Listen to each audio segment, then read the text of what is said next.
श्री छत्रपती शिवाजी महाराज की जय। नमस्ते मित्रांनो, आज आपण बोलणार आहोत एका मराठी सिनेमाबद्दल ज्याचं नाव आहे रणपती शिवराय स्वारी आग्रा। 6 फेब्रुवारी 2026 रोजी हा सिनेमा प्रदर्शित झाला आहे। तर या चित्रपटात आपणास दाखवण्यात आले आहे की जेव्हा पुरंदरचा तह होतो तेव्हा काही किल्ले म्हणजे एकूण 23 किल्ले, काही जमिनी आणि बरेच काही या तहानुसार औरंगजेब राजाला जातात। आता हा तह का होतो तर राजा जयसिंग यांनी त्या काळी पुरंदर किल्ल्याला वेढा घातला होता आणि शिवाजी महाराजांनी आपले मावळे हे शत्रूंच्या हाती किंवा उपासमारीने मरू नये आणि स्वराज्याचं स्वप्न हे थांबू नये किंवा संपू नये याकरता तहाचा मार्ग अवलंबतात। तर या तहानुसार जसं मी सांगितलं की 23 किल्ले आणि बऱ्याच जमिनी आणि बऱ्याच अटी ते मानतात आणि हे सर्व औरंगजेबाच्या स्वाधीन करतात। पण या तहाची एक अजून अट अशी असते की जेव्हाही औरंगजेब शिवाजी महाराजांना बोलावा पाठवेल तर त्यांना तेथे जावं लागेल आणि हेच तो साध्य करतो। आपल्या 50व्या वाढदिवसाच्या निमित्ताने शिवाजी महाराज यांना आग्र्यास येण्यास सांगतो। खरं सांगायचे तर आग्र्यास आल्यानंतर त्याचा खरा बेत असतो तो शिवाजी महाराजांचा खात्मा करण्याचा आणि शिवाजी महाराज हे संपूर्ण जाणून असतात। तर तेही एक योजना आखतात की ज्यामध्ये ते ठरवतात जर त्यांना औरंगजेबच्या जवळ जायचा जर त्यांना योग येतो तर ते औरंगजेबाला तेथे ठार मारतील। तो दोघांनीही म्हणजे औरंगजेब आणि शिवाजी महाराज या दोघांनी आपला आपला बेत आखलेला असतो। शिवाजी महाराज मध्य प्रदेश बहाराणपूर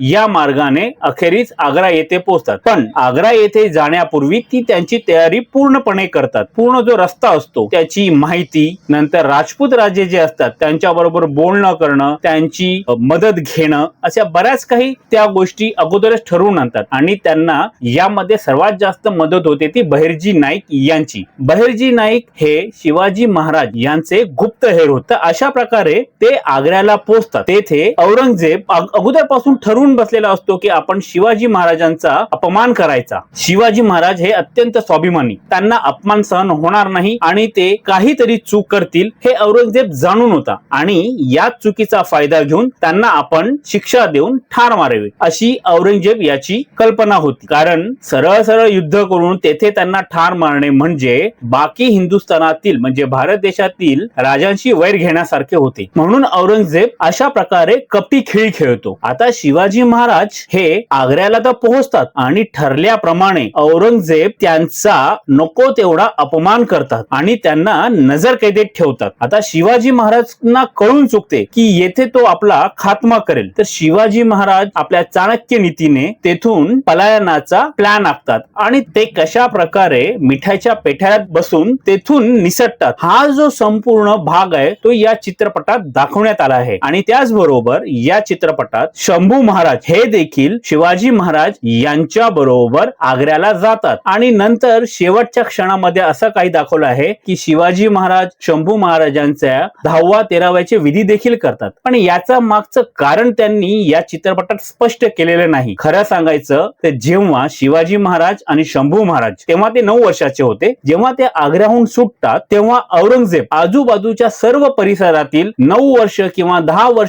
वर्षाच्या मुलांवर देखील अत्याचार करतो आणि शिवाजी महाराजांना ही गोष्ट कळते। तर औरंगजेब हा अत्याचार कधी थांबवेल जेव्हा त्याला पूर्णपणे विश्वास होईल की शंभू महाराज आता नाहीये। तर त्यामुळे शिवाजी महाराज एकदम खरं वाटावं याप्रमाणे शंभू महाराज गेले अशी बातमी पसरवतात आणि ती खरी वाटावी म्हणून त्यांची 10वी आणि 13वीची विधी देखील करतात। त्यामुळे औरंगजेबापर्यंत ही बातमी जाते आणि त्याला खरंच वाटतं की शंभू महाराज पलायन केल्यानंतर प्रवासामध्ये वारले। तर त्याच्यानंतर औरंगजेब लहान मुलांवर अत्याचार करणं थांबवतो आणि कालांतराने शिवाजी महाराज पुन्हा शंभू महाराजांना घेऊन येतात। तर हा जो भाग आहे तो चित्रपटात व्यवस्थित असा सांगितलेला नाहीये। तर होऊ शकतं की काही ऑडियन्सला किंवा काही प्रेक्षकांना हा भाग कळण्यास त्रास होईल। यामध्ये अभिजित श्वेतचंद्र या कलाकारांनी श्री छत्रपती शिवाजी महाराज यांची भूमिका निभावली आहे। यामध्ये आऊसाहेब म्हणजे जिजाऊ माता यांची भूमिका मृणाल कुलकर्णी यांनी साकारली आहे आणि ती अतिशय सुंदर अशा प्रकारे साकारलेली आहे। तसेच इतर कलाकार तर भरपूर आहेत या सिनेमामध्ये, त्यांनी देखील आपल्या आपल्या वाटेला आलेली भूमिका अतिशय छान रंगवलेली आहे। या चित्रपटात पुनीत इस्सार यांचा देखील सहभाग आहे आणि त्यांनी राजा जयसिंग यांची भूमिका अतिशय चांगल्या प्रकारे निभावलेली आहे। तर दिग्दर्शक आहेत दिग्पाल लांजे लांजेकर. हो, दिग्पाल लांजेकर तेच ज्यांनी शिव अष्टक सिरीज ही चालू केली आहे. याचा अर्थ की जे आपले शिवाजी महाराज आहे त्यांचं संपूर्ण आयुष्यात खरोखरच एका सिनेमामध्ये किंवा 3 तासात 4 तासात दाखवणं कधीच शक्य होणार नाही. तर त्यांनी काय केले आहे की 8 सिनेमांची एक माळ रचलेली आहे. 2018 पासून या सिनेमांची निर्मिती त्यांनी केली आहे. आतापर्यंत त्यांनी 5 सिनेमे बनवले आहेत आणि हा जो सिनेमा आहे हा त्या माळेतील 6वा सिनेमा आहे.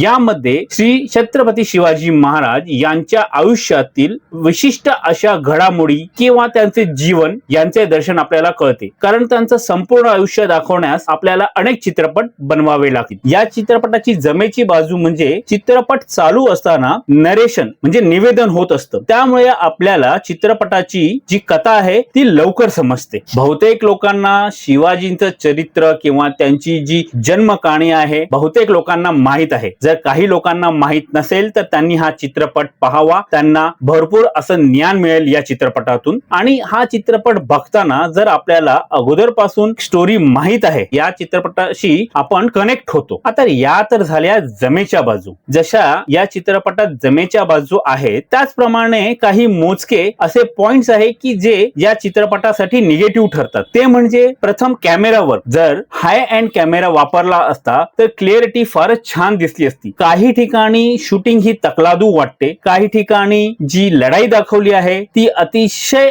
फर्स्ट टेक मध्ये ओके केल्यासारखी वाटते. आणि सगळ्यात महत्वाचं म्हणजे जेथे श्री छत्रपती शिवाजी महाराज यांची एंट्री होते ते एखाद्या मास मसाल्या मूवी सारखी हवेतून उडी उडी मारून किंवा हवेतून असे उडणं ज्यावर आपला विश्वास बसत नाही तर अशा प्रकारे दाखवली आहे. त्याच्या ऐवजी जर सरळ सरळ ऍक्च्युअल मध्ये ज्याप्रमाणे ते लढले ते दाखवले असते तर ते जास्त इम्प्रेसिव्ह झाले असते. जेव्हा सिनेमा सुरू होतो त्यावेळी तेथे दिग्दर्शन, संगीत, कलाकार यांची नावं येत असतात. तेव्हाच मध्ये त्या चित्रपटाशी संलग्न अशी काही माहिती कोपऱ्यामध्ये दाखवली असते. तर माझ्या मते जेव्हा सिनेमाच्या इतर बाबींची आपण जेव्हा नावं देतो तर त्यावेळी सिनेमाशी संलग्न असलेली माहिती देऊ नये. कारण बहुतेक वेळी आपण ती नावं वाचत नाही तर त्यावेळी ते जी संलग्न माहिती असते ती आपण मिस करतो. कोरसचा जो साऊंड असतो, जमावाचा जो आवाज, तो जो कोरस किंवा जो जमाव दाखवला आहे त्यांच्याशी तो जराही मॅच करत नाही. म्हणजे साऊंड एडिटिंग किंवा मूवीची एडिटिंग ही त्या स्तरावर नाही केली आहे ज्या स्तरावर ही असली पाहिजे. कारण आपण लोकांनी छावा बघितला असेल, तानाजी पिक्चर बघितला असेल अजय देवगणचा, तर ते टॉप लेवलचे पिक्चर आहेत. तर जेव्हा पण आपण छत्रपती शिवाजी महाराज यांचा सिनेमा बघतो तर त्या सिनेमाची तुलना आपण त्या